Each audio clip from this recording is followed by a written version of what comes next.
స్వరము గురించి మనము మాట్లాడుకోబోతున్నాం. దేవుని స్వరము, అలాగే క్రీస్తులో మనము ఏ విధంగా ఆనందించొచ్చు, అనుదినము ఎలాగా ఆయనలో మనము సంతోషించొచ్చు అనేటువంటి విషయాలు మనము ఈరోజు క్లుప్తంగా ధ్యానించుకుందాము. ఆదామవ్వల దగ్గర నుండి స్టార్ట్ చేద్దాము. మరి నాకు ఈ ఆదామవ్వల గురించి ఈ మధ్యలో చాలా ఎక్కువగా ధ్యానించడానికి ప్రభు నాకు చాలా సహాయం చేస్తున్నారు.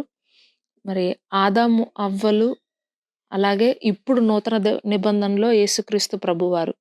మరి వీళ్ళిద్దరి మధ్యలో ఉన్నటువంటి ఆ యొక్క డిఫరెన్సెస్‌ని, ఆ భేదాన్ని ఎలా మనము తెలుసుకోవచ్చనే విషయాన్ని మనం ఇప్పుడు చూద్దాము. ఆహ్, తండ్రి అయినటువంటి దేవుడు భూమిని సృష్టించినప్పుడు అందులో తన స్వరూపంలో, తన పోలికలో ఆదాముని, అవ్వని సృజించాడు. ఇది మనందరికీ తెలిసిందే. అయితే ఆ టైంలో తండ్రి అయిన దేవుడు ప్రతి చల్లపూట కూడా ఆదాముతో, అవ్వతో చక్కగా మరి కూర్చొని మాట్లాడేవారు. ఆహ్, ప్రతి సాయంకాలము మరి దేవదేవుడు ఆ ఏదెను తోటలోనికి ప్రవేశించినప్పుడు మరి వాళ్ళిద్దరూ కూడా తండ్రి తండ్రి కొరకు, ఆయన స్వరము కొరకు, ఆయన ప్రెజెన్స్ కొరకు చాలా ఎదురు చూసేవారు. మరి వారు వచ్చి ఆయనతో మాట్లాడుతుంటే, వాళ్ళిద్దరితో మాట్లాడుతుంటే, వాళ్ళు చాలా మరి ఎంజాయ్ చేసేవారు. ఆనందించేవారు, సంతోషించేవారు. ఎందుకంటే మరి ఒక చిన్న పిల్లలకి తండ్రి ఇంటికొచ్చినప్పుడు ఎంతో సంతోషంగా ఉంటదనమాట. పొద్దున్నే ఆఫీస్‌కెళ్ళిపోతారు. సాయంత్రం ఎప్పుడో ఇంటికొస్తారు. మరి కొంతమంది పిల్లలు కనిపెడతారు గూడా. మా నాన్న ఎప్పుడొస్తారు? ఆయనతో ఆడుకోవాలి, ఆయనతో మాట్లాడాలి, స్పెండ్ చేయాలని మరి చిన్న పిల్లలకి ఆశ ఉంటది. మా బాబుకి 1 ½ ఇయర్ ఉన్నప్పుడు మా హస్బెండ్ నైట్ డ్యూటీ నుంచి వచ్చేవారనమాట. ఒక్కొక్క రోజు అర్ధరాత్రి 12:30, 1 కూడా అయిపోయేది. అప్పుడు 1 ½ ఇయర్, 2 ఇయర్స్ ఉండేది మా అబ్బాయికి అంతే. 2 ఇయర్స్ లోపే అన్నమాట. మరి రాత్రి ఆయన వచ్చే వరకు నేను మేలుకొనే ఉండేదాన్ని. పడుకునేదాన్ని కాదు. మరి మా బాబు కూడా నాతో అట్లాగే కూర్చునేవాడు. కూర్చొని మరి ఫోన్ చేసేవారనమాట. నేనొస్తున్నాను కొంచెం గేట్ తీయండి అని. అట్లా మరి ఫోన్ రాంగానే నేను రెడీగా కిందకెళ్ళి ఆ గేట్ తీస్తుంటే నా వెనకాలే పరిగెత్తుకుంటూ వచ్చేసి మరి వాళ్ళ నాన్న వస్తుంటే గబగబా మెట్లన్నీ దిగేసి వెళ్ళిపోయి గట్టిగా పట్టుకునేవాడనమాట. ఆ ఒక్క ఫీలింగ్ అనేది చాలా బావుంటుంది. ఆ తండ్రి వచ్చినప్పుడు ఆ బిడ్డ ఎంతగా మరి ఎదురు చూస్తాడో, ఆ కుమారుడు, ఆ కుమార్తె ఎంత చక్కగా వాళ్ళని మరి తండ్రిని ఆహ్వానిస్తారో. మా నాన్న వచ్చారు, మా డ్యాడీ వచ్చారు. ఇప్పుడు నేను ఆయనతో కలిసి ఎంజాయ్ చేయొచ్చు. ఆయనతో కలిసి నేను మాట్లాడొచ్చు. తనివి తీరా ఆయన ఒడిలోకి నేను కూర్చోవచ్చు అని ఆ చిన్న బిడ్డలో కలిగేటువంటి ఫీలింగ్ ఉంది చూసారా? ఆ సేమ్ ఫీలింగ్ ఆదాం, అవ్వకు కూడా ఉందనమాట. అదే ఫీలింగ్, అదే అనుభూతి, అదే ఆనందం. అయితే వాళ్ళు ఏం చేశారంటే, ఎప్పుడైతే ఈ సాతాను మరి చక్కగా మరి వీళ్ళిద్దరూ కూడా తండ్రితో మాట్లాడుతున్నారు. వాళ్ళిద్దరూ ఎంజాయ్ చేస్తున్నారు. ఆయనతో కలిసి ప్రతిరోజు అనేక కబుర్లు చెప్పుకుంటున్నారని చూసి తట్టుకోలేక సాతానుడు ఏం చేస్తాడంటే హవ్వని మరి ఆ పండ్లు చూపిచ్చి, అవి చూపిచ్చి, ఇవి చూపిచ్చి, అబద్ధాలు చెప్పి, మోసం చేసి ఆమెను పాపంలో పడిపోయేలాగా చేస్తాడు. ఆమె తర్వాత తన భర్త కూడా పాపంలో పడిపోతాడు. ఎప్పుడైతే వీళ్ళిద్దరూ పాపంలో పడిపోతారో మరి వీళ్ళిద్దరూ నగ్నంగా ఉన్నారు అనే విషయం తెలుస్తది. అప్పటి వరకు వీళ్ళకి తెలీదు. వీళ్ళు నగ్నంగా ఉన్నారని, వాళ్ళు సిగ్గుపడాలని ఈ విషయాలేమి తెలీదు. అప్పటి వరకు వాళ్ళు సంతోషంగా ఒక పసిపిల్లవాడి మనస్తత్వంతోనే వాళ్ళక్కడ తిరిగారు. ఎంజాయ్ చేశారు. ఎప్పుడైతే పాపము వాళ్ళ జీవితంలో ప్రవేశించిందో, పాపము అపవిత్రత వాళ్ళ లైఫ్‌లోకొచ్చిందో, వాళ్ళప్పుడు ఎవరికి దాసులైపోయారంటే సాతానునికి దాసులైపోయారు. సాతాను యొక్క దాసత్వంలోకి, సాతాను యొక్క అండర్‌లోకి వాళ్ళెళ్ళిపోయారు. అయితే యథావిధిగా తండ్రి అయిన దేవుడు ప్రతి సాయంత్రం మాట్లాడడానికి వచ్చినట్లుగానే వీళ్ళిద్దరితో మాట్లాడడానికొచ్చారు ఆ రోజు కూడా. వస్తే ఆయన స్వరం విని పరిగెత్తుకుంటూ వెళ్లి ఆయన్ని కౌగిలించుకునేవారు. ఆ రోజు సాయంత్రం ఏం చేశారంటే తలోకళ్ళు తలొక చెట్టెనకాల దాక్కున్నారు ఇద్దరు. ఇద్దరు దాక్కుని మరి వాళ్ళిద్దరూ కూడా తండ్రి అయిన దేవుడికి కనపడకుండా ఉండాలని వాళ్ళు వారి యొక్క శరీరాన్ని కప్పుకుంటున్నారనమాట. అయితే దేవుడు వాళ్ళని ప్రశ్నిస్తున్నారు. "మీరు ఎందుకు దాక్కుంటున్నారు? ప్రతిరోజు నా దగ్గరకొచ్చేవాళ్ళు కదా! నాతో మాట్లాడేవారు కదా! నా ఒడిలో కూర్చునేవారు కదా! ఇప్పుడు మీకేమైందంటే, మేమిద్దరము నగ్నంగా ఉన్నాము.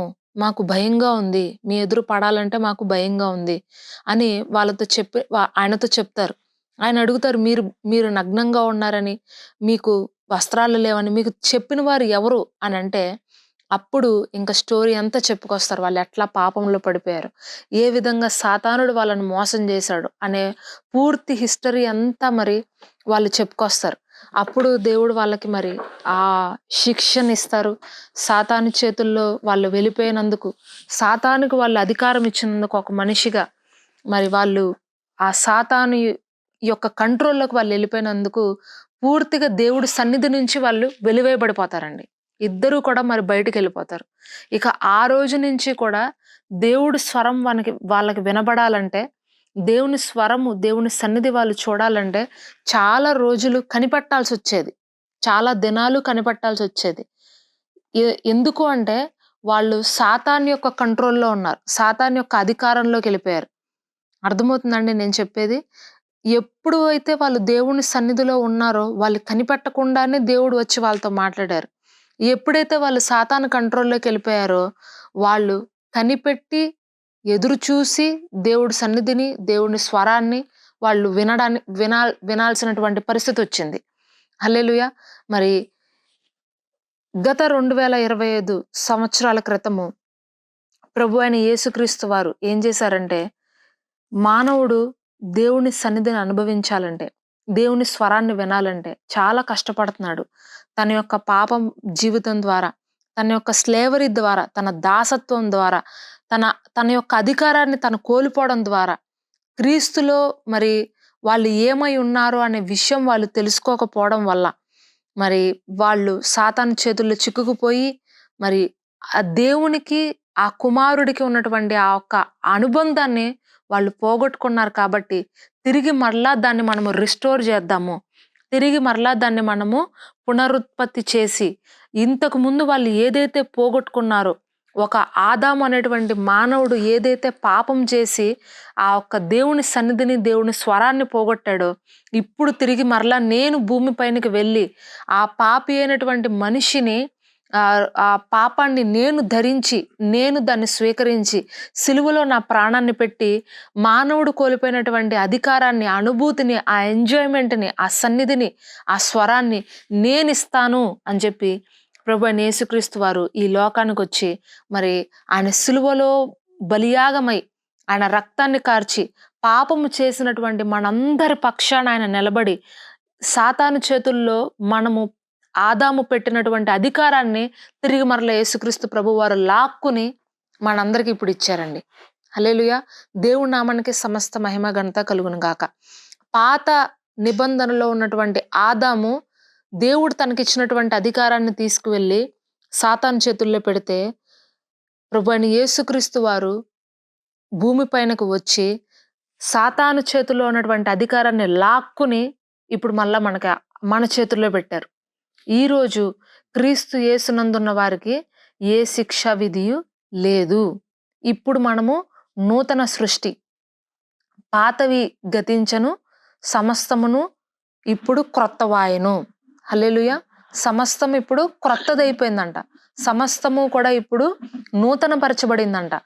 పాత ఆదాము, అవ్వలు దేవుని స్వరం వినాలి అనంటే ఎదురు చూశారు. కానీ ఇప్పుడు క్రీస్తులో మనకి ఏమొచ్చిందంటే, అనుదినము కూడా ఆయనతో గడిపేటువంటి అవకాశాన్ని మనము పొందుకున్నాము. స్వేచ్ఛ కలిగి ఉన్నాము మనము. హల్లెలూయా! మార్తా, మరియల గురించి మీకు తెలుసు కదా! వాళ్ళిద్దరూ కూడా చక్కగా దేవుడు వచ్చినప్పుడు, ప్రభువైన యేసుక్రీస్తు వారు వచ్చినప్పుడు వాళ్ళు పరిచర్య చేసేవారు. శిష్యుల్ని వెంట పెట్టుకొని ఆయన వచ్చినప్పుడు వాళ్ళకి చక్కగా కూర్చోపెట్టి, ఇద్దరు కూడా అక్క చెల్లెళ్ళు మరి వాళ్ళకి భోజనం పెట్టి, వాళ్ళ వాళ్ళ వాళ్ళ యొక్క యోగక్షేమాలన్నీ చూస్తూ ఎంతో చక్కగా వాళ్ళని పలకరించేవారు యేసుక్రీస్తు ప్రభువారిని. అయితే ఒకరోజు కూడా అట్లాగే ఆయన వెళ్ళినప్పుడు, ప్రభువైన యేసుక్రీస్తు వారు వెళ్ళినప్పుడు ఆయనకు పరిచర్య చేశారనమాట మార్తా మరియ. మార్త ఏం చేస్తుందంటే చాలా పనుల్లో పడిపోయి ఆమె దేవుని యొక్క దేవునితో గడపడము అనేటువంటి విషయాన్ని ఆమె మర్చిపోయింది. తన యొక్క పనుల్లో పడిపోయి. కానీ మరియ మాత్రము దేవుని సన్నిధిలో కూర్చోవడానికి ఆయన పాదాల దగ్గర కూర్చుని ఆయన ఏం చెప్తున్నారా అని వినటానికి మరియ చాలా ఆశపడిందండి. లూకా సువార్త 10వ అధ్యాయము 38వ వచనం నుండి చదువుదామండి. లూకా సువార్త 10వ అధ్యాయము 38వ వచనం. అంతటా వారు ప్రయాణమైపోవచ్చుండగా ఆయన యొక్క గ్రామంలో ప్రవేశించును. మార్త అనే ఒక స్త్రీ ఆయనను తన ఇంట చేర్చుకొనెను. ఆమెకు మరియ అనే సహోదరి ఉండెను. ఈమె యేసు పాదముల యొద్ద కూర్చుండి ఆయన బోధ వినుచుండెను. మార్త విస్తారమైన పని పెట్టుకున్నట్టు చేత తొందరపడి ఆయన యొద్దకు వచ్చి, ప్రభువా, నేను ఒంటరిగా పని చేయుటకు నా సహోదరి నన్ను విడిచిపెట్టినందున నీకు చింత లేదా? నాకు సహాయం చేయమని ఆమెతో చెప్పమనెను. అందుకు ప్రభువు, మార్తా మార్తా, నీవు అనేకమైన పనులను గురించి విచారం కలిగి తొందరపడుచున్నావు గాని అవసరమైనది ఒక్కటే. మరియ ఉత్తమైన దానిని ఏర్పరచుకొనెను. అది ఆమె యొద్ద నుండి తీసివేయబడదని ఆమెతో చెప్పాను. హల్లెలూయా. చూడండి, మార్త విస్తారమైన పనుల గురించి నువ్వు విచారం కలిగి ఉన్నావు, కానీ మరియ ఉత్తమమైనది ఏర్పరచుకున్నది, అది ఆమె యొద్ద నుండి తీసివేయబడదు. ఉత్తమమైనది ఏంటంటే ఈ లోకంలో దేవునితో సమయం గడపడం. అది మరియ గుర్తించింది. నా దేవునితో మాట్లాడటము నాకు అన్నిటికన్నా ప్రాముఖ్యమైంది. ఆయన మాటలు వినటము నాకు అన్నిటికన్నా ప్రాముఖ్యమైంది. ఈ లోకంలో ఆయన కన్నా నన్ను తృప్తిపరిచేవారు, ఆయన కన్నా నన్ను ఆనందింపజేసేవారు ఎవ్వరూ లేరు అనేటువంటి విషయము ఆమె గుర్తించింది. పాత నిబంధనలో ఆదాము అవ్వలు దేవుని పాదం దగ్గర కూర్చుని దేవుడు చెప్పేటువంటి అనేక విషయాలు విన్నారు. మరి వాళ్ళు ఎప్పుడైతే వాళ్ళ యొక్క పాపంలో పడిపోయారో ఇక దేవుని స్వరాన్ని వాళ్ళు మిస్ అయిపోయారు. కానీ కొత్త నిబంధనలో ఈ మరియ కావచ్చు, ఆయన శిష్యులు కావచ్చు, మరి కొండ మీద ప్రసంగం చేసినప్పుడు వేలాది మంది జన సమూహాలు వచ్చి యేసుక్రీస్తు ప్రభు వారు చెప్పేటువంటి మాటలు వినటానికి గంటల తరబడి కూర్చునేవారండి. అర్థమవుతుందా? గంటల తరబడి కూర్చునేవారు. వాళ్ళు వారి యొక్క సమయాన్ని మర్చిపోయారు, వాళ్ళ ఆకలిని మర్చిపోయారు. వాళ్ళు ఎన్ని రోజులు దేవుడితో గడుపుతున్నారో కూడా వాళ్ళకి అర్థం కావట్లేదు. మరి వాళ్ళు ఉపవాసము ఉంటూ వాక్యం విన్నా సరే, మేము ఉపవాసం ఉన్నాము, మేము పస్తున్నాము, మాకు మరి మా కడుపు ఎలాగా, మా తిండి ఎలాగని ఆలోచించుకోకుండా దేవుడు వాళ్ళని ఆయన మాటలతో వారి యొక్క ఆత్మను తృప్తిపరిచాడండి. మరి పాత నిబంధనలో కనుక మనం చూసినట్లయితే దేవుని స్వరాన్ని వినటానికి మోషే సీనాయి కొండెక్కి వెళ్ళి మరి దేవుడి స్వరాన్ని విన్నాడు. అక్కడ 40 దినాలు కనిపెట్టి ఉపవాసం ఉండి 10 ఆజ్ఞలు తీసుకురావడానికి ఎదురు చూశాడు. మరి పాత నిబంధనలో దేవుని స్వరం వినాలంటే కేవలం ప్రవక్తలు మాత్రమే వినేవారు. దానియేలు, యెషయా, ఇర్మియా, ఏలియా, ఎలీషా, యెహెజ్కేలు, వీళ్ళందరూ ప్రవక్తలు. ఈ ప్రవక్తల దగ్గరకు వచ్చి రాజులు కావచ్చు, న్యాయాధిపతులు కావచ్చు, గొప్ప గొప్ప అధికారులు కావచ్చు, వాళ్ళందరూ కూడా ఏమనేవారంటే, మాకు దేవుడు ఏం చెప్తున్నాడో దయచేసి మాకు చెప్పండి, తెలియచేయండి అనే ప్రవక్తల దగ్గరికి వచ్చి అడిగినప్పుడు ప్రవక్తలు కనిపెట్టి దేవుని సన్నిధి కోసం, దేవుని మాట కోసం ఎదురు చూసి కొద్ది రోజులు పోయిన తర్వాత ఆ సమాచారాన్ని తీసుకొచ్చి మరి రాజులకి, అధికారులకి, న్యాయాధిపతులకి చెప్పేవారు. మరి దేవుని సన్నిధి కావాలంటే, దేవుని స్వరం కావాలంటే పాత నిబంధనలో మరి ఆ ఒక సమయంలో చాలా అరుదండి, చాలా అరుదు. అది కేవలం పరిశుద్ధులకు, ప్రత్యేకింపబడిన వారికి మాత్రమే దేవుడి స్వరం వినపడేది. కానీ కొత్త నిబంధనలో ప్రభువైన యేసుక్రీస్తు వారు ఏం చేశారంటే, ఆయన మాటను ఎవరైతే వినాలనుకుంటున్నారో, ఆయనతో ఎవరైతే గడపాలనుకుంటున్నారో వాళ్ళందరికీ కూడా నువ్వు పరిశుద్ధుడివా, నువ్వు అపరిశుద్ధుడివా అనేది లేదు. నువ్వు వినాలనుకుంటున్నావా, నువ్వు ఆయనతో గడపాలనుకుంటున్నావా, నువ్వు ఆయనతో ఉండాలనుకుంటున్నావా, అయితే ఈ మాటలన్నీ నువ్వు విను, నువ్వు ఎంజాయ్ చేయి, నా సన్నిధిలో నువ్వు ఎంజాయ్ చేయి, నా సన్నిధిలో నువ్వు ఆనందించు అని చెప్పి మరి ప్రతి ఒక్కరికి కూడా ఆయన వాక్యం వినిపించాడు. హల్లెలూయా!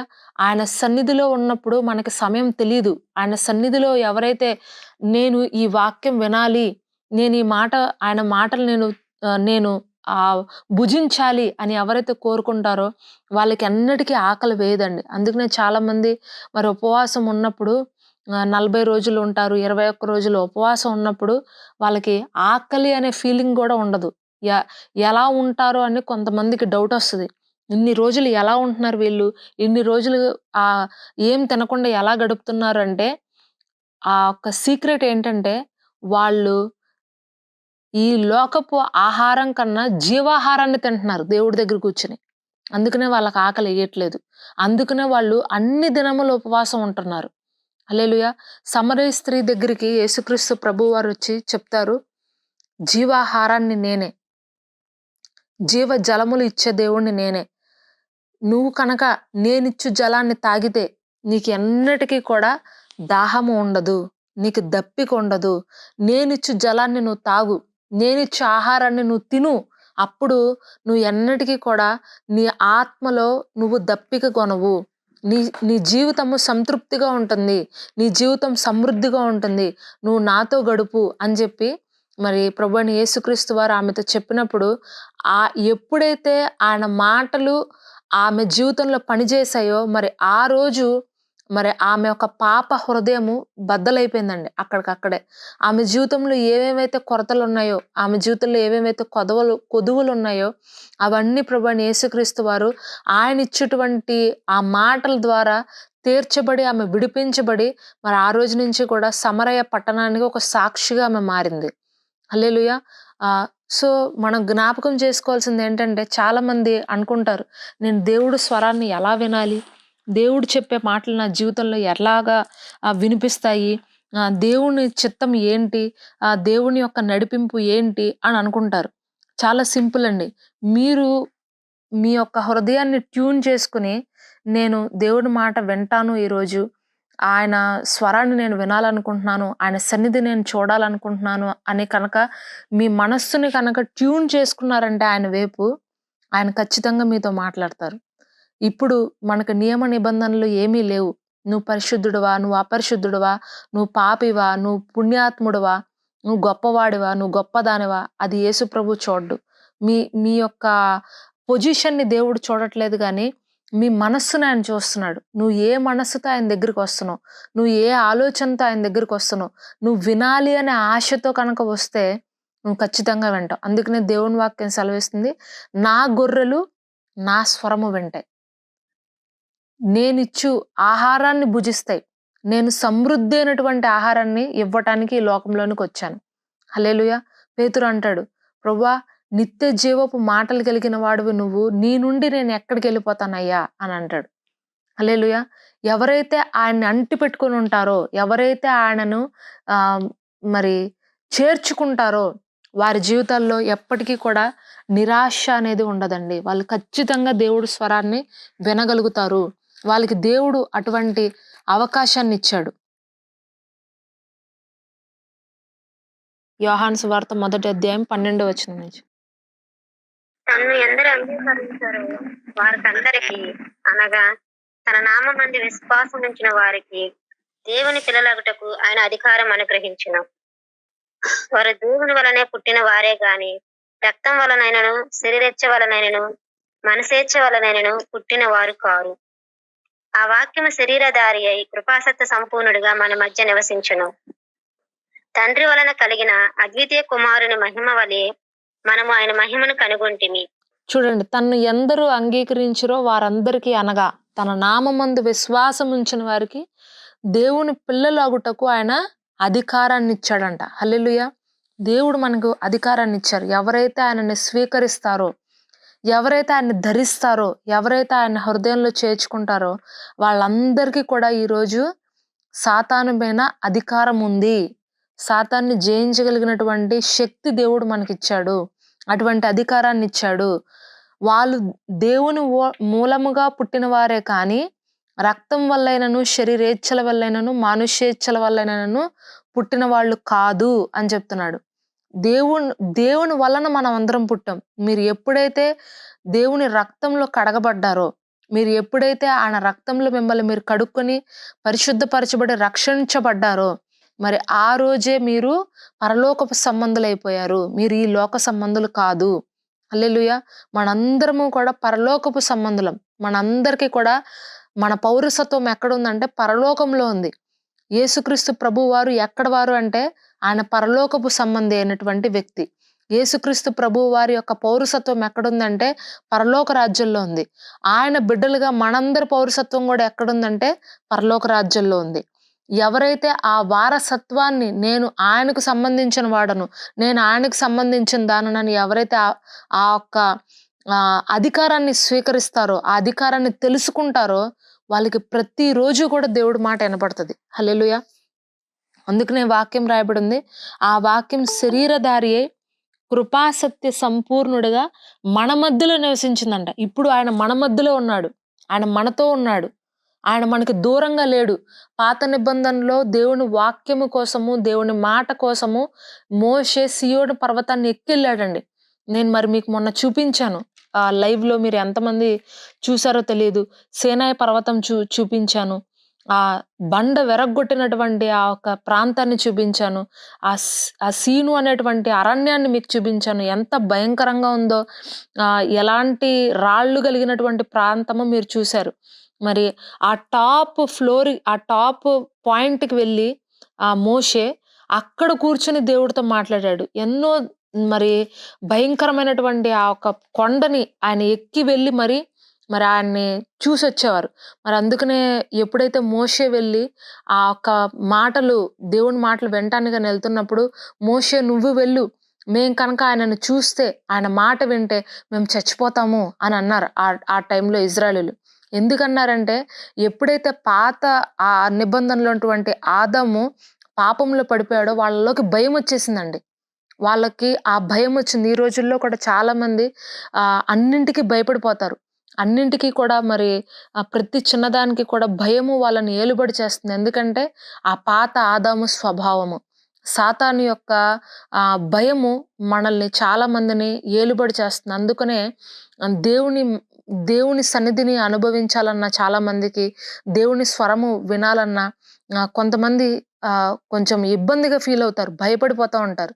కానీ ప్రభు ఏం చెప్తున్నారంటే ఆ వాక్యము శరీరధారి అయి కృపాసక్తి సంపూర్ణుడిగా మన మధ్యలో నివసించను. తండ్రి వల్ల కలిగిన అద్వితీయ కుమారుని మహిమ వలె మనము ఆయన మహిమను కనుగొంటిమి. ఇప్పుడు దేవుని మహిమ మనతో ఉందండి. ఆయన మన పైన ఉండి పరిశుద్ధాత్మ దేవుడిని మనకిచ్చి, ఆ పరిశుద్ధాత్మ దేవుడు మనలో నివసించే విధంగా, మనకి సదాకాలం మనతో ఉండే విధంగా ప్రభువైన యేసుక్రీస్తు వారు మనకు అటువంటి కృపను, అటువంటి భాగ్యాన్ని ఇచ్చారు. కాబట్టి ఈరోజు మీరు దేవుని స్వరాన్ని వినాలి అని ఆశపడుతుంటే, ఆయన సన్నిధిని మీరు అనుభవించాలని ఆశపడుతుంటే, ఒకటే దేవుని వాక్యాన్ని ఎక్కువగా చదవండి. దేవుని వాక్యాన్ని ఎక్కువగా ధ్యానించండి. నేను ఆ ఒక్క వాక్యము కనుక మీకు అర్థం కాకపోతే, ఒకటే అధ్యాయము, ఒకటే వచనము పదే నోటితో చెప్తానే ఉండండి. 10 సార్లైనా సరే, 15 సార్లైనా సరే. మీరు ఎన్ని సార్లు చెప్తారో, మీరు ఎంతగా వాక్యాన్ని మీ హృదయంలోనికి తీసేసుకుంటారో, అంతగా దేవుని యొక్క చిత్తమేంటో మీ జీవితంలో తెలుస్తుంది. హల్లెలూయా! దేవుని చిత్తం నా జీవితంలో తెలియట్లా, దేవుని నడిపింపేంటో నాకు తెలియట్లా అని చాలా మంది కన్‌ఫ్యూజన్‌లో ఉంటారు. మీకు దేవుని వాక్యం అర్థం కాకపోతే ఉపవాసం ఉండి వాక్యం చదవండి. ఉపవాసం ఉన్నప్పుడు మరి చాలా తొందరగా దేవుడి స్వరం మనకు వినపడుతుందండి. చాలా ఫాస్ట్‌గా వినపడుతుంది. మరి ఆ టైంలో మీ ఆత్మ అలర్ట్‌గా ఉంటది. మరి చాలామంది ఉపవాసం ఉన్నప్పుడు పనులు చేసేసుకుంటూ ఉపవాసం ఉన్నామని చెప్తారు. అట్లా కాదు. ఉపవాసం అంటే ఆ కొద్ది గంటలైనా సరే దేవునితో డెడికేటెడ్‌గా ఎవరైతే కూర్చుంటారో, ఆయన సన్నిధిని అనుభవించాలని ఎవరైతే ట్యూన్ చేసుకుంటారో వారి హృదయాన్ని, మరీ అలా కూర్చుని చూసారు కదా! ఆయన సన్నిధిలో, ఆయన పాదాల దగ్గర కూర్చుంది. ఆమె ఎంజాయ్ చేస్తుంది దేవుడి సన్నిధిని. అలా మనము ఎంజాయ్ చేయాలి దేవుని సన్నిధిలో. గంట కూర్చున్నామా? అయిపోయిందా? 4 అధ్యాయాలు చదివామా? వెళ్ళిపోయామా ఈరోజు? అట్లా కాదు. దేవుని సన్నిధిని మనము ఎంజాయ్ చేయాలి, సంతోషించాలి, తృప్తిగా దాన్ని ఫీల్ అవ్వాలన్నమాట మనం. ఆ ఒక్క తృప్తి, ఆ సాటిస్ఫాక్షన్ మనకు వచ్చేంత వరకు కూడా మనము దేవుని సన్నిధిలో నుండి పైకి లెగకూడదు. అర్థమవుతుందండి? ప్రతిరోజు కూడా ఏదో నేను బైబిల్ కంప్లీట్ చేసేయాలనే ఫీలింగ్‌తో చదవద్దు గానీ, ఈరోజు యేసుక్రీస్తు ప్రభువారు నాతో ఏం మాట్లాడుతున్నారు అనే ఆశతో మీరు చదవండి. నెక్స్ట్ ఇంకోటేంటంటే, మీకు వాక్యం అర్థం కావట్లేదు అనంటే కనుక, ఒక వాక్యం మీరు చదివి, ఆ వాక్యం పైన చేయి పెట్టి, ఆ వాక్యం గురించి మీరు ప్రార్థన చేయండి. ప్రభువా నాకు ఈ వాక్యం కావాలి. ఈ వాక్యంలో ఉన్నటువంటి అర్థము నాకు చెప్పు. దీనిలో ఉన్నటువంటి ప్రత్యక్షత నాకు చెప్పు. దీనిలో దాగి ఉన్నటువంటి ఆ మర్మము, ఆ శక్తి నేను తెలుసుకోవాలనుకుంటున్నాను. నాకు సహాయం చెయ్యి. ఈ వాక్యంలో ఏదైతే ఉందో అది నా జీవితంలో జరగడానికి సహాయం చెయ్యి. నువ్వు శరీరధారిగా నా మధ్యలో వచ్చావని నువ్వు చెప్తున్నావు కదా! నువ్వు నాతో ఉన్నావు. నువ్వు నాలోనే ఉన్నావు అనే ఫీలింగ్ నేను తెలుసుకునే విధంగా నాకు సహాయం చేయండి ప్రభువా అని ఈ విధంగా మీరు ఒక్కొక్క వాక్యాన్ని మీరు బైబిల్ ఓపెన్ చేసి దాని మీద చేపెట్టి ప్రార్థించడానికి ప్రతిరోజు మీరు ప్రయత్నించండి. అప్పుడు మీకు ఖచ్చితంగా దేవుడి స్వరము అనేది వినపడుతుంది. మీరు మీ హృదయము మొట్టమొదటిగా ట్యూన్ చేసుకోవాలి. మీ మనస్సులో, మీ ఆలోచనలలో అపవిత్రమైనటువంటి ఆలోచనలు, మనుషుల మాటలు, ప్రాముఖ్యంగా మనుషుల మాటలు, లోక సంబంధమైన మాటలు ఇవన్నీ డిలీట్ చేసేసేయండి. ఆ మాటలు కనుక పెట్టుకుంటే మీరు దేవుడి మాటలు ఎప్పటికీ వినలేరు. ఇది నంబర్ 1 అండి. ఎప్పుడు కూడా వేరే వాళ్ళ మాటలు, వేరే వాళ్ళ ఆలోచనలు, వేరే వాళ్ళ తలంపులు కనుక మీ హృదయంలో ఉంటే, మీ మనసులో ఉంటే, మీ మైండ్‌లో ఉంటే, వాటిలతో మీ మనసుని నింపుకుంటే మీరు దేవుడి మాట మీకు వినపడదు. రెండవది ఏంటంటే, మీరు మీ యొక్క హృదయాన్ని, మీ మనస్సుని కూడా పూర్తిగా దేవుడి మీద కేంద్రీకరించండి. నేను వినాలి. నేను ఏ పని చేస్తున్నా సరే మీరు మీ మనసంతా కూడా ఆయన మీదే పెట్టండి.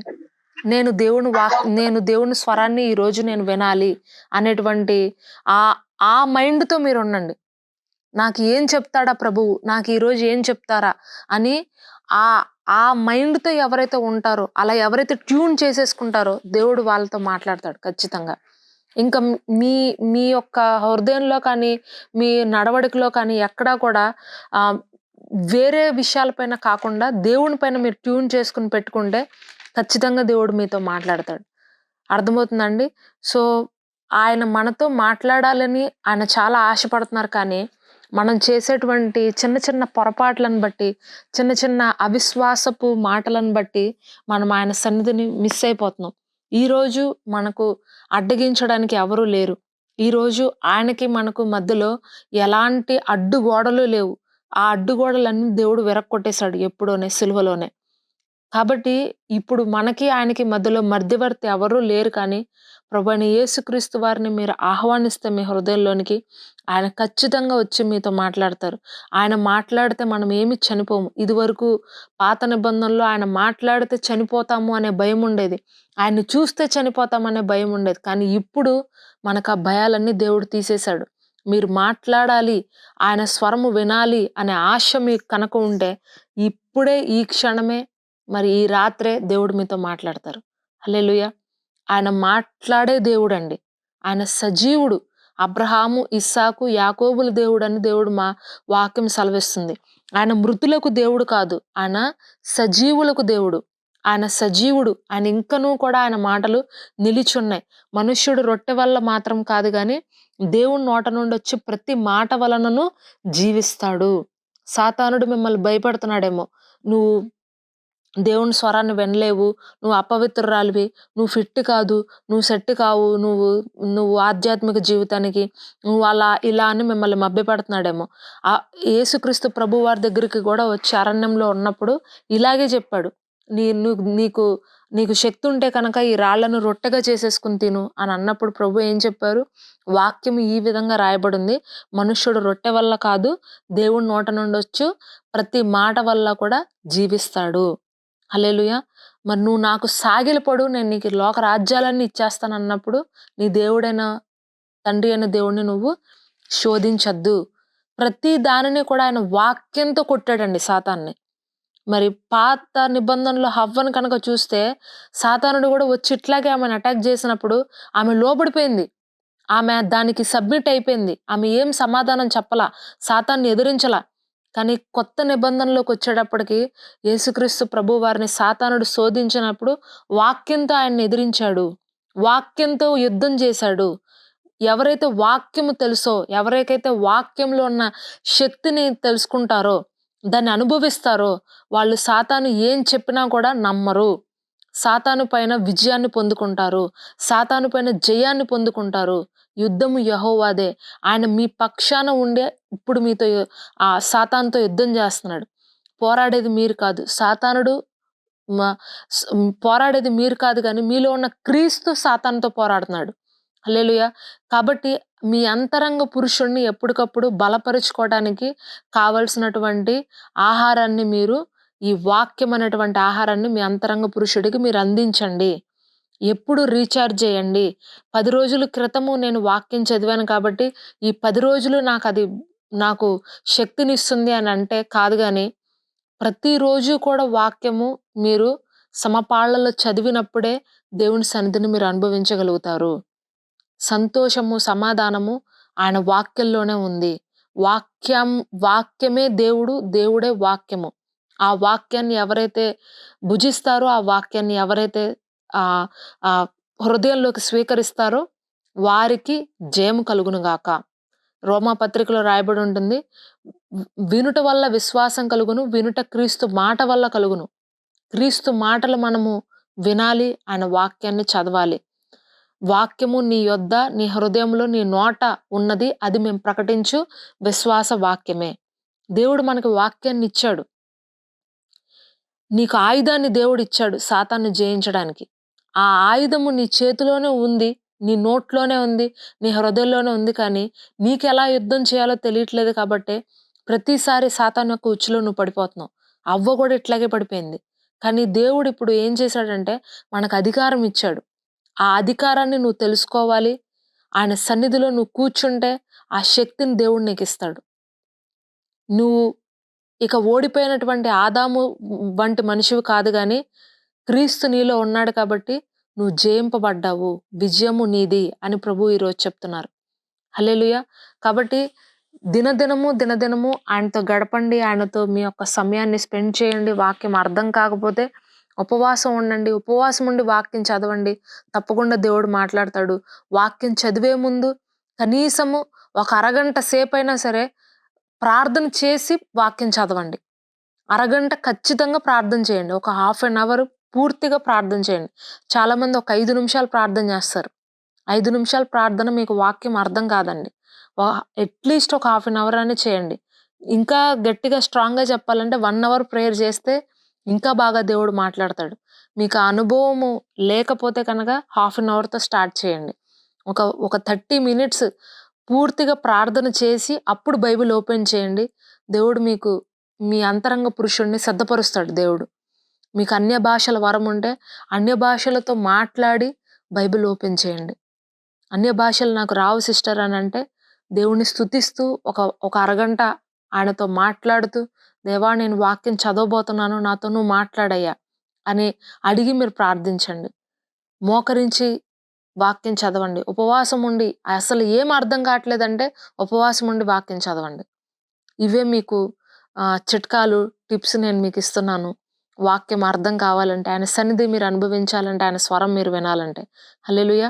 కాబట్టి మరి ఈ రోజు నుంచి ఆయన సన్నిధిని మీరు అనుభవించాలని నేను మనస్ఫూర్తిగా కోరుకుంటున్నాను. దేవుని స్వరము మనకు దగ్గరగా ఉంది. దూరంగా లేదు. ఆయన మాట్లాడే దేవుడు. ఆయన మౌనంగా ఉండే దేవుడు కాదు. ఆయన మూగవాడు కాదు. ఎక్కడికో మనం వెళ్ళక్కర్లా. మౌంటైన్స్ మనం ఎక్కక్కర్లేదు. గొప్ప గొప్ప పర్వతాలు ఎక్కక్కర్లా దేవుడిని కలుసుకోవడానికి. ఎక్కడ 2, 3 నా నామంలో కూడి ఉంటారో వారి మధ్యలో నేను ఉంటానంటున్నాడు దేవుడు. మన ఇంట్లో మన 2, 3 కూర్చొని ప్రార్థించినప్పుడు దేవుడు అక్కడ నివాసం చేస్తానంటున్నాడు. ఆయన మీ మధ్యలోనే ఉంటున్నాడు. ఆయన మీతోనే ఉంటున్నాడు. మీలోనే ఉంటున్నాడు. మాట్లాడడానికి సిద్ధంగా ఉన్నాడు. కానీ ఆ మాట వినటానికి మీరు సిద్ధంగా లేరు. మీ మనసులో ఎన్నో పెట్టుకున్నారు. మీ మనసులో ఎన్నో యుద్ధాలు జరుగుతున్నాయి, బయట యుద్ధాలు. అందువల్లే మీరు వినలేకపోతున్నారు. అవన్నీ క్లీన్ చేసి, ఆ భారాలన్నీ తీసేసి, శుద్ధ హృదయంతో దేవుని మాట వినడానికి మీరు సిద్ధపడినట్లయితే తప్పకుండా దేవుడు మీతో మాట్లాడతాడు. హల్లెలూయా! మరి దేవుడు ఈ రాత్రి మీతో మాట్లాడును గాక. మిమ్మల్ని ఆశీర్వదించి దీవించును గాక. అనుదినము ఆయన సన్నిధితో మీకు సంతోషాన్ని, సమాధానాన్ని, సమృద్ధిని నేటి దినమున మీకు ఇచ్చును గాక. ఆమేన్. మరి ఈ సమయంలో మనము ప్రార్థన చేసుకుందామండి. ఒక చిన్న ప్రార్థన చేసుకొని ఈ సందేశాన్ని ముగిద్దాము. పరిశుద్ధుడా, ప్రేమ కలిగిన తండ్రి, యేసయ్యా నీకు వందనాలు, స్తోత్రాలయ్యా. మరి నువ్వు చెప్తున్నావు, మరియ ఉత్తమమైనది ఎంచుకుంది, అది ఆమె యొద్ద నుండి ఎప్పటికీ తీసివేయబడదు అంటున్నావు. అనుదినము నా గడప యొద్ద మీరు కనిపెట్టుకొని ఉండండి అని నువ్వు చెప్తున్నావు ప్రభువా. జీవాహారము నేనే, నేనిచ్చు ఆహారాన్ని భుజించువారు, నేనిచ్చు జలములను తాగువారు మరి అన్నిటికీ దప్పికొనరు అంటున్నావు ప్రభువా. తండ్రి, మరి నీవిచ్చు ఆహారాన్ని భుజించటానికి మా అందరికీ సహాయం చేయండి. నీ సన్నిధిని ప్రతిరోజు అనుభవించడానికి మాకు సహాయం చేయండి ప్రభువా. మరి మా హృదయములను ట్యూన్ చేసుకోవడానికి, నీ స్వరము వినాలి అనే ఆ తపనతో, ఆశతో మేము ఉండడానికి మాకు సహాయం చేయండి. దుప్పి నీటి వాగుల కొరకు మరి ఆశపడినట్లుగా మా ప్రాణం కూడా నీ యొక్క మాట కొరకు, నీ సన్నిధి కొరకు ఆ తృష్ణ కలిగి ఉండడానికి, ఆశ కలిగి ఉండడానికి సహాయం చేయండి ప్రభువా. నువ్వు ఎప్పుడు మాట్లాడతావా, నీ యొక్క మాట ఏంటా, నీ యొక్క ఆలోచన ఏంటా అని తెలుసుకోవాలన్న తపన ఇదిగో ఇక్కడ ఉన్న వారందరికీ దయచేయండి ప్రభువా. లోకంలో ఉన్నటువంటి ఆ టెన్షన్స్ నుంచి, ఆ పోరాటాల నుంచి, ఆ ఒక అవిశ్వాసపు మాటల నుంచి, భయాల నుంచి, ఆందోళనల నుంచి, చింతల నుంచి మరి వీళ్ళని విడిపించండి ప్రభువా. సంపూర్తిగా నీ మాటలతో వీళ్ళని నింపండి ప్రభువా. హృదయమంతా నీ మాటలతో నింపుకోవడానికి వీరు ఒక్కొక్కరికి నీ సహాయం చేయండి ప్రభువా. ఎవరైతే మరి ఈరోజు ఆశ కలిగి ఉన్నారో, నేను దేవుని కొరకు జీవించాలి, దేవుడి మాట నా జీవితంలో తెలియాలి, దేవుడి చిత్తం నా కోసం తెలియాలనే ఆశతో, తపనతో ఈరోజు ఎవరైతే ఉన్నారో వారి ఆశలు మీరు తృప్తిపరచండి. ఆశ గల వాని ప్రాణంను తృప్తిపరచదనని వాగ్దానం చేస్తున్నావు ప్రభా. అయ్యా, మరి ఈరోజు ఎవరెవరైతే అట్టి ఆశతో ఉన్నారో వారి ఆశలు నెరవేర్చబడును గాక, వారి వాంఛలు తీర్చబడును గాక, వారి హృదయ కోరికలను, వారి యొక్క మనసులో ఉన్నటువంటి ఆ ఇచ్ఛ నజరేయుడైనటువంటి యేసు నామంలో నెరవేర్చబడును గాక. నీ సన్నిధి సమాధానము వారి జీవితాల్లో మెండుగా కలుగును గాక. ఉజ్జీవముతో వారు నింపబడును గాక. నిర్జీవపు క్రియలను లయపరుస్తున్నాం యేసు నామంలో. ఎండిపోయినటువంటి జీవితానికి బదులుగా, ఎండిపోయినటువంటి ఆ బ్రతుకునకు బదులుగా తండ్రి, మరి మాంసయుక్తమైనటువంటి శరీరాన్ని వీరికి దయచేయండి ప్రభా. క్రీస్తుని ధరించుకునేటువంటి మనస్సును వీరికి దయచేయండి ప్రభా. తండ్రి, నీ జీవాహారముతో మరి వీళ్ళందరినీ నింపుచున్నాము నజరేయుడైన యేసు నామంలో ప్రభా. నీ జీవాహారంతో వీరందరినీ ఆశీర్వదించండి. నీ అనుదిన ఆహారము మరి వీరికి పెట్టి ప్రభా వీళ్ళని తృప్తిపరచమని వేడుకుంటున్నాము. రాత్రికాల సమయంలో తృప్తినిచ్చే దేవా నీకే వందనాలు, ఆశీర్వదించే దేవా నీకు వందనాలు. నీ సన్నిధిలో సంతోషం ఉందయ్యా, నీ సన్నిధిలో సమాధానం ఉందయ్యా, నీ పాదముల దగ్గర ఆనందం ఉంది ప్రభా, నీ పాదముల దగ్గర తృప్తి ఉంది ప్రభా. అలాంటి ఆనందం, అట్లాంటి తృప్తి ఇక్కడ ఉన్న ప్రతి వారికి కూడా మీరు ఈ రాత్రి అనుగ్రహింపచేయమని వేడుకుంటూ చిన్ని ప్రార్థన నజరేయుడైన యేసుక్రీస్తు వారి అతి పరిశుద్ధ నామంలో అడిగి వేడుకొంచున్నాను నా ప్రియ పరలోకపు తండ్రి. ఆమేన్, ఆమేన్. దేవుడు మిమ్మల్ని బహుగా దీవించి ఆశీర్వదించును గాకండి. ప్రైజ్ లార్డ్ అండి. మరి మా కోసం కూడా ప్రార్థన చేయండి. మీ అనుదిన ప్రార్థనలో ఈ ప్రభు మిమ్మల్ని ప్రేరేపిస్తే ఈ యొక్క పరిచర్యలో కొరకు ఆర్థికంగా సహకరించండి. Thank you. God bless you అండి.